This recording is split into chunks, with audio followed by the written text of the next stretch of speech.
আসসালামু আলাইকুম রহমতুল্লাহ। আমি প্রায় দীর্ঘ 1 বছর পরে আমার পাখিগুলো থেকে ডিম বাচ্চা পাইছি আলহামদুলিল্লাহ। আর আজকে হচ্ছে বাচ্চা পাখিগুলোর গোসলের প্রথম দিন, তারা তাদের জীবনে ফার্স্ট টাইম গোসল করতেছে।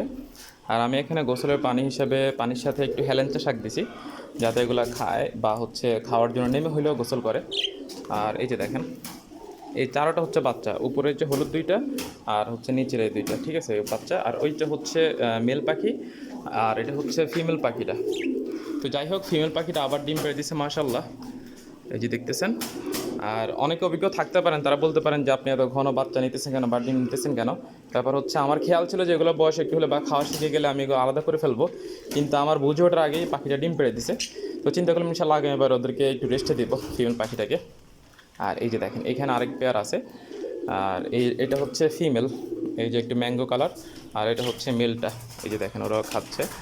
আর আলহামদুলিল্লাহ এখানে হচ্ছে এরাও 4টা ডিম পারছিল, 4টা থেকে 3টা বাচ্চা ফুটছে। যাই হোক আলহামদুলিল্লাহ।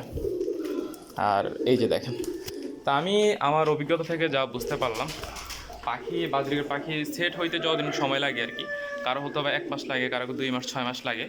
তো যখনই সেট হয়ে যাবে পাখি, তো ডিম প্রথমে একবার পেড়ে দিলে ডিম পাড়ার একবার পরেই ওরা হচ্ছে ঘন ঘন বাচ্চা করতে থাকে বা ডিম পাড়তেই থাকে।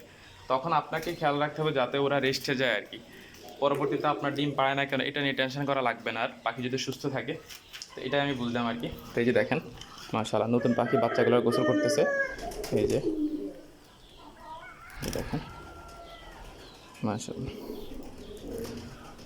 আর এই যে বাচ্চাগুলো একটু দেখাই, এই খাঁচার বাচ্চাগুলা।